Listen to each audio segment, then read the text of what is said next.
back with another Q&A, Bulletproof Ballers.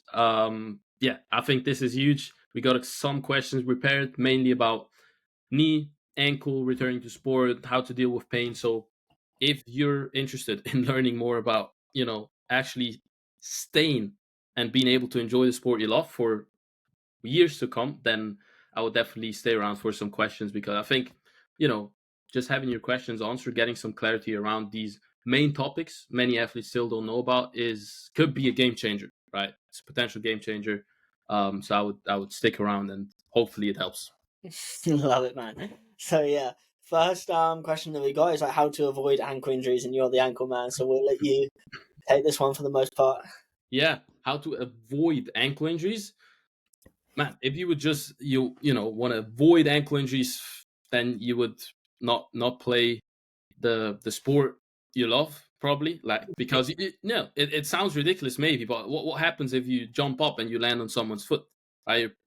The ankle might just roll. So I would attack it more from perspective of how can you kind of prevent bad ankle sprains. How can you prevent, maybe, if your ankle rolls, if you land on someone's foot, how to stay away from a big injury, and maybe it's just a little bit overstretched and you can easily continue, right? And that's also how I work with my ankles, right? I'm not saying, okay, I'll never roll my ankle again. I stepped on the sidewalk, I stepped on it, rolled my ankle to the side, but nothing happened, because I built up resilience in the tissues in that longer range. And I would say that's going to be a big thing, along with, obviously, you want to have stability, you want to have strength, both in the front, on the backside of your ankle. Your ankle also does eversion, inversion. You want to train that as well. But mainly, what's going to help you, okay, if you get into a bad position, if you roll your ankle, that you don't have to stay away for long, or it doesn't end up being a serious injury. Try and get strong in those extreme ranges where most ankle sprains happen, which is if you roll to the side, to the outside, and the lateral ankle drill is going to be massive with that, for example. Yeah, and yeah, massive point touched on there of like the word bulletproof is thrown around, and obviously our name as a brand is Bulletproof Ballers, and that name doesn't necessarily mean like if you shoot a bullet at my knee, like it's gonna it's gonna be all right. But what it does mean is that we're way more resilient to injury, and when we do get an injury, like we're easily able to bounce back. But you can also say on the account of like, yeah, I think you definitely can prevent injury to a certain extent, because it's like, okay, I've done my lateral ankle drills, I've got super mobile, I've got super strong tips, super strong calves, I'm really working on my feet, and I haven't had an ankle sprain. Like, you could say, oh, it's just luck, but like you say, like, I've rolled my ankles all the time. So what is that then? Is it strength? Is it mobility? Is it the plyometric ability? Is it those three things in combination that's going to help us to try and avoid the ankle injuries, potentially? But then it's like you say, like, if we do get an ankle sprain, whether it be someone go through us completely, like sometimes it happens. If that happens, it's how do we get back as soon as possible? It's like, first the prehab of like, okay, get super, super strong mobile plyometric ability, and then loads of blood flow and the principles that we talk about. Yeah, absolutely. That's it. 100%. So then that pretty much covers the ankle stuff. And obviously, like, you have a video right on an ankle kind of framework or training, do you? Yeah, I have an ankle bulletproofing guide, so it's on YouTube, where I go through. Really, you can make a whole ankle day out of it, right? It's ridiculous, but you could make an ankle day. Literally, you have so much potential to. If you've been struggling with ankles, attack them seriously. Yeah, maybe create that ankle day, or what I would recommend more so is to just implement some work before every workout. Right, begin at the ground. Do some tib raises before one workout, calf raises on the other workout, the eversion, inversion, the stability, really getting your feet strong as well, right? It goes even below the ankle, right? We want to always look at what's below, what's maybe too weak. If your feet are not giving you the feedback, if your feet are weak, your ankle might also suffer. So that's another thing to look into as well. 100%. 100%. Amazing. So yeah, that was the first one. When it comes to the second one, it's talking about rebuilding muscle after, we'll just say, a knee surgery in general, and how do we actually speed up that process. So I'll go into this a little bit, because obviously I did have the knee surgery. start feeling with knee surgeries tomorrow every time. Yeah. But yeah, I had snapped kneecap and then I had meniscus stuff as well. Like I was young, so I don't really like I don't know exactly what they done. I know there's 2 screws in my knee. But after that, then you have that thing of like, yeah, there's so much atrophy. There's so much. Like people don't actually realize that how much atrophy there is. One thing that we're talking about there is like if you can start training before your surgery, do it. Like if you can get super strong and get your muscles super big before surgery, please, please, please do as much training as possible before you go into your surgery. Then I would say there's a few things, right? So there's going to be 2 things that are missing. It's going to be 1, the muscle size, and then there's 2 going to be the neurological connection. So how well can you actually contract the muscle? And both of those are going to play a big role. The first one that we really want back is that neurological side, I would believe. So in that, it then comes down to a few things. You can do internal things, which is you actually doing it, and then you can do external things. So there's some real good stuff on those like stimulation. I can't remember exactly off the top of my head what they're called, but like the electro things where you put them on your muscles and they like shock them and like wake them up. Yeah. There's been loads of good research on that. I've seen loads of people do that, but that's like an external thing. So it's like, hey, we're waking our muscles up by using something else. If I was to say how would I rebuild my connection and how did I? It's that short range, super high rep, super short range.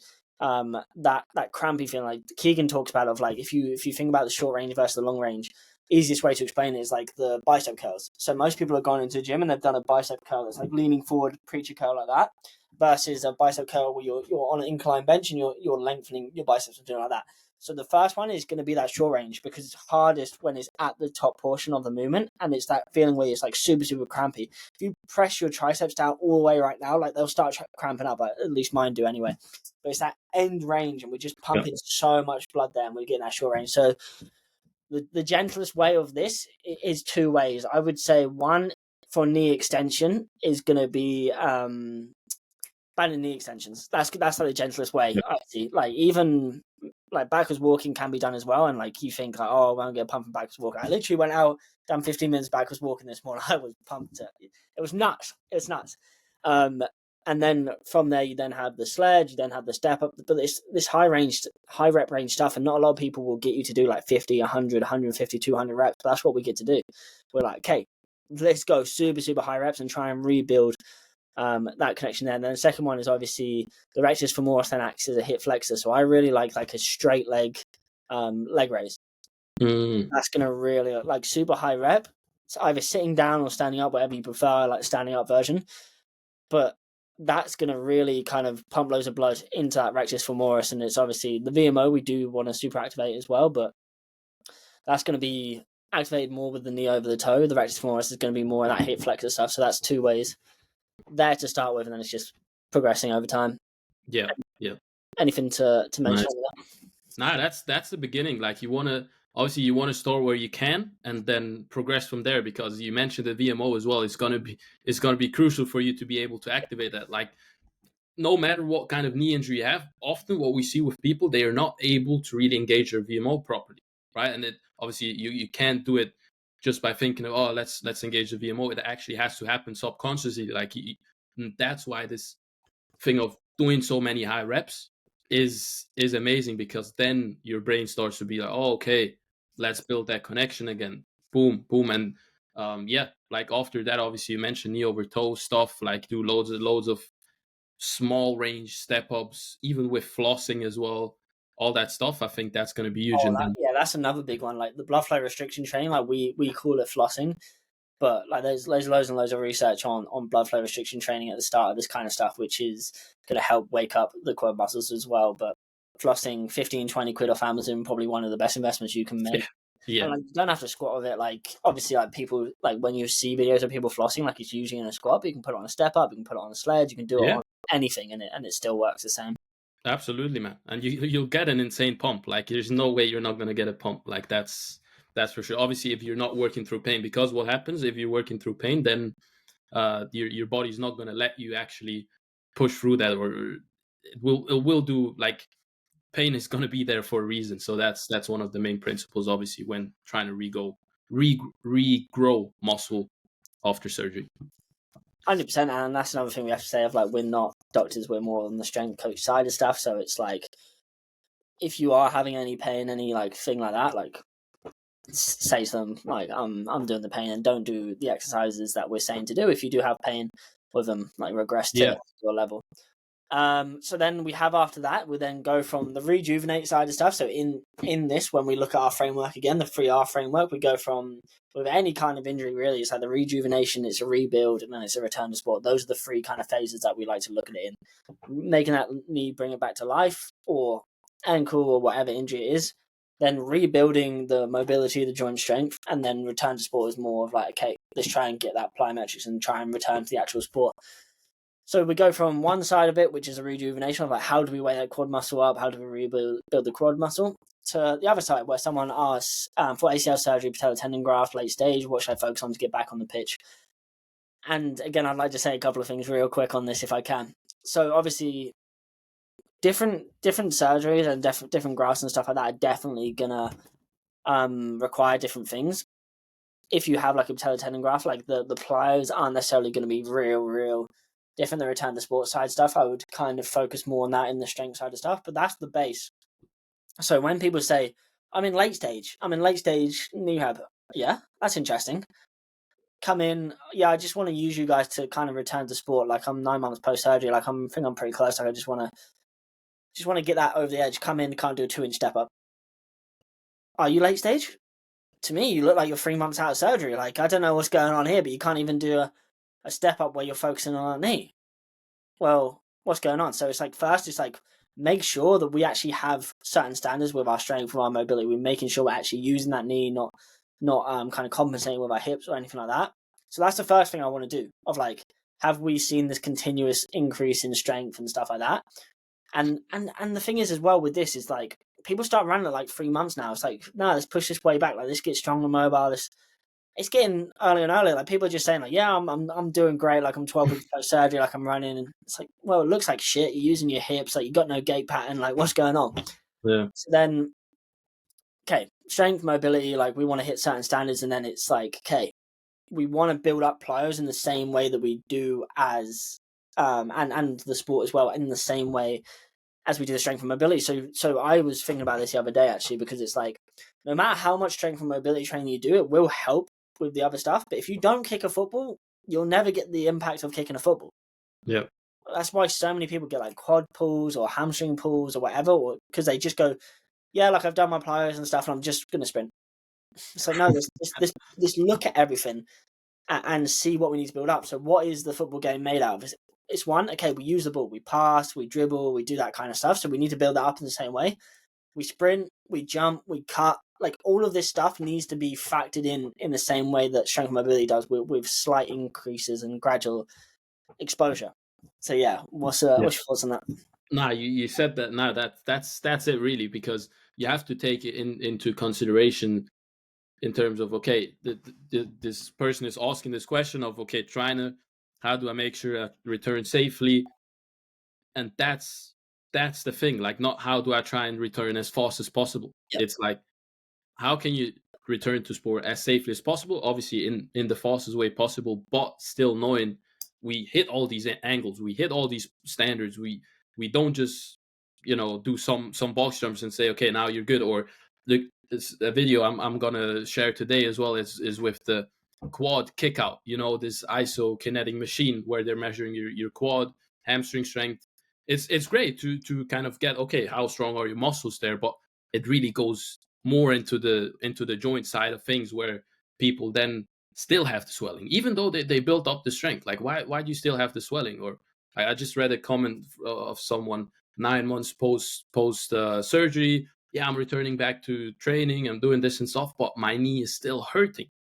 Yeah. And that's where you really want to build up to a point where you can know you've done everything you can, and you've really, your knee's feeling good, you hit all the angles, and then you go. Like, that's what we're looking for. And I think that's a massive point that I wanna relay on there. Like, I was listening to a podcast the other day of one of us, Zach Woodward and someone else from the scene, and like, obviously Zach's learned that HG knowledge. Like, he's coming at it from the look of like, okay, how do we make this joint integral and stuff like that.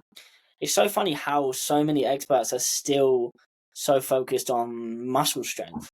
Like no matter what, like Zach was talking about full range of motion, and this guy knows like ATG, knows like some stuff, whatever. Like he hasn't like gone too deep into it because he's more on that like physio side of stuff and actually learned through school and stuff. But he was talking about like peak muscle torque on the quads. Like I'd rather like someone like load up like a half range of motion squat and like we make sure that those quads are really like working than we are like Zach was like the thing is that we want to come from obviously maybe the research isn't there, whatever, but from my experience, from other people's experience, it's like this is one of the reasons, not just the reason. It's one reason that people may be getting re-injured because we're just looking at the muscle. But if I have people come in and they're doing 100 kg Bulgarian split squat and half range of motion stuff, but then they literally can't get into a deep squat without their knee in pain, body weight, you can say, well, no, they're strong. Well, how strong is their joint? If their literal function is to bend the knee, to flex and extend the knee, and there's still pain, like sitting on the heels, like they can't like squat barely any weight in this full range of motion without pain. And it's like, well, it doesn't matter how strong your quads are because your knees still hurt. Yeah. Like, what are we saying? Like, even like the experts are still like, well, no, because like we need to really get that quad back to, and we do. Like, we need to get that work. Yeah. But it's that how like specifically the VMO and how close those muscles are to the tendons and the connective tissue there, like those really strong. But also the actual connective tissue within the knee, like it takes longer to adapt than the muscle does. So that's why we're also saying of like we don't want to just rush back into sport because there's actual like it will take longer for the ligament to rebuild than it will for a muscle anyway. So it's like even if we're super strong in this and that, like there's still like give yourself grace on how long you return to sport because like it's still gonna like take time to heal. Like for example, if you cut yourself and then like you get a scab, like that scab, like no matter how strong you get around that scab, like that scab still needs to fully heal, right? Yeah. The body needs to do its job. So it's like, how do we get that scab actual strong without we go into sport and then we rip that off? It's like it doesn't matter if your forearm's strong. Like maybe it'll even make it worse because you squeeze that forearm and because it's gotten stronger, it like tears it apart. Obviously, like that's just like it's not the exact same thing. It's nowhere near the exact same thing. But it goes into the right direction though of like, okay, if you get your quads really strong and then you think, okay, quads strong, hamstring strong, you get more explosive power and then you can't your joint obviously can't handle it. Yeah. Because what's the test to saying, oh, my quad's strong in the short range? Is it, can we do reverse Nordics? Like, are you strong in the long range as well as the short range? No, I'm just strong in the short range. What is strength then? It's like there's those are different factors that people don't think about and people don't understand these concepts yet. Absolutely, and that's why it's so important. Like, why don't we have these isokinetic machines? First of all, not everyone can afford it, but I do think, okay, cool. If you're doing the leg extensions, all that stuff to kind of get that muscle activation that we're talking about and get some quad growth, amazing. But like as long as we're not actually hitting what's been injured before, like the ACL, it's a ligament, it's not a muscle. The meniscus, cartilage, all that connective tissue that is there.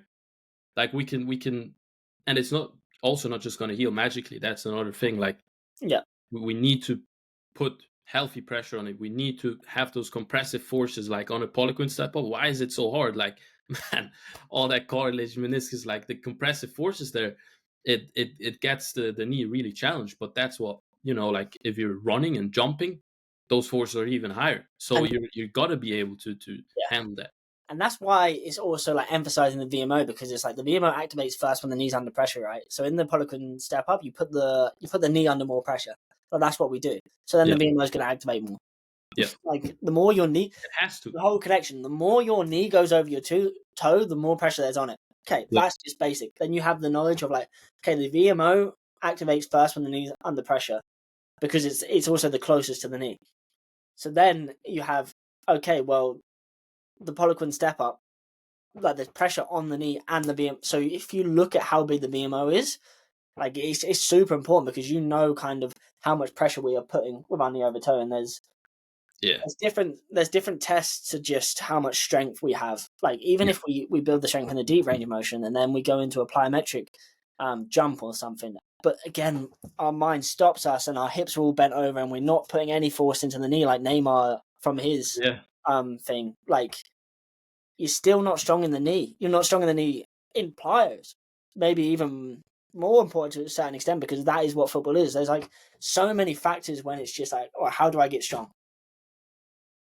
Yeah, yeah. And that's why like we simplify really joint dominance, mobility, plyometric ability. Like focus on these areas, you're gonna be really, really, really like it's already we're seeing it. Like the results are there. Like it will make a huge difference if you're actually able to implement that properly. Yeah. Yeah, I think that's huge.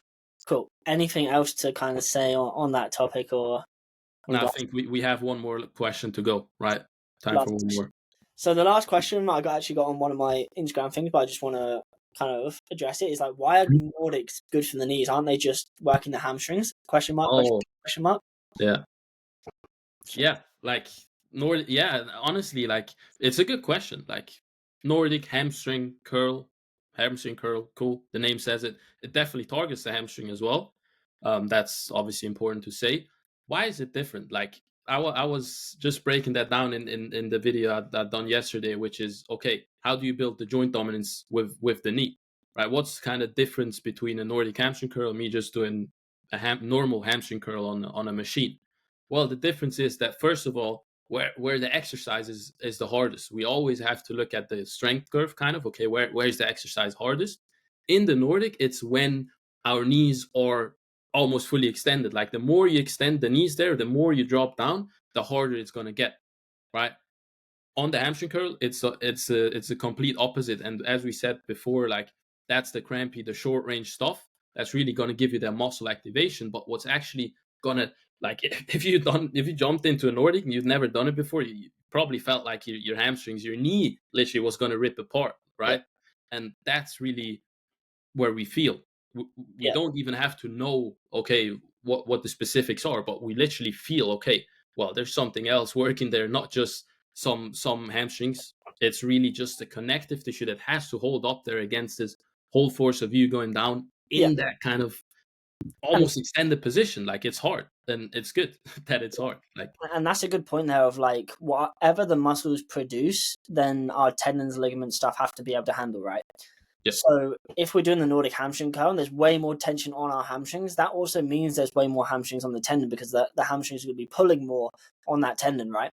So then you're like, okay, wow, like that makes a little bit more sense. And it's like, yeah, like the Nordic hamstring curl, if you just looked at it for the hamstrings, it's super good for the knee anyway, because hamstrings act as a decelerator and you're getting your yeah, hamstrings stronger. yeah, But it is that actual like, okay, we're actually pulling on things that are different in this kind of position, like you said with the long range, like especially with the fashion Nordics. Like we've been playing around with these, and we just yeah. call them fashion Nordics for fun. But it's where we take away the actual pad to hold our feet in, and we just hold the bar with our feet, and you can literally see like the whole connection in the back of the leg like light up. So you have the calf, and then you have like the tendons and the ligaments, and then you have the hamstring. Like you can just see every single thing just activate, and it's like, okay, well, does a hamstring curl necessarily look like that?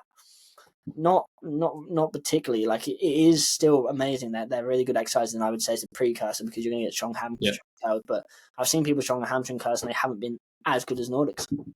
Yeah, like it's just a different stimulus, and like it's going to create different adaptations, and knowing okay what adaptations is going to create, we want those. Like I want to have good eccentric hamstring strength as well. Yeah, Like it's going to protect, like if my eccentric hamstring strength is not good and I'm building loads of quad strength or whatever, like that's not it's not gonna end well. So yeah, and you really also getting that. like where the ACL tears, right? The ACL tears in that lengthened position most of the time, like Yep. when we're decelerating. So it's Yep. like in the hamstring curl, lying hamstring curl, seated hamstring curl, whatever you want to think. That is not as challenged. That's what we're saying when we're short Yep. range, long range. It's like that end portion, that end range where we're straightening out, is not as challenged in a lying hamstring curl. But when it's flexed, it's more challenged. So it's like the ACL tears in the opposite position when that knee is kind of extended. It's like a little bit bent, but it's not like Yep. all the way straight. So then the Nordic hamstring curl is literally like, if you hold it down to that last second before you touch the thing, that is that position.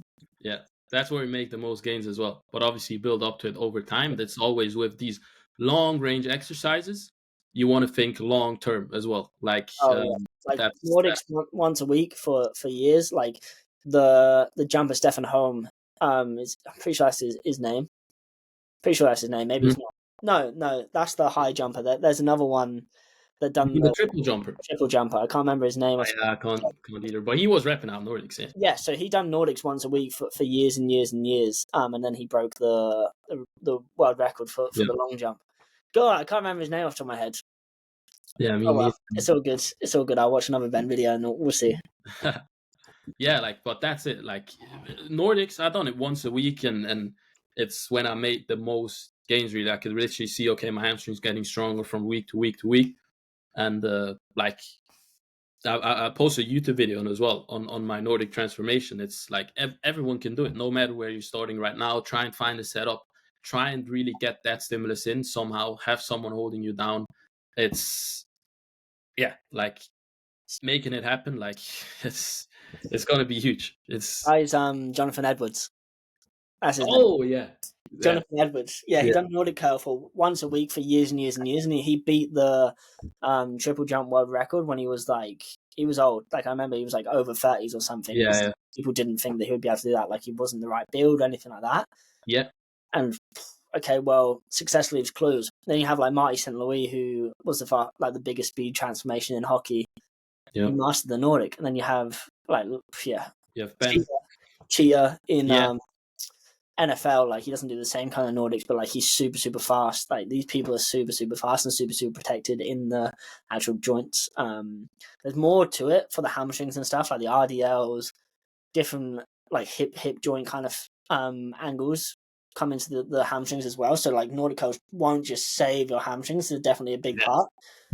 But for that joint specifically, like that is literally like the hamstring crosses the knee joint. yeah, So yeah. For that knee flexion, it's got to be there. Like definitely, 100%. cool. Nice. So yeah, that's all the questions we had. Well, it's not Yeah, all the questions, but we just picked out 4. yeah, Hope it helps. A lot of good stuff there, specifically around like kind of knee surgery stuff. yeah.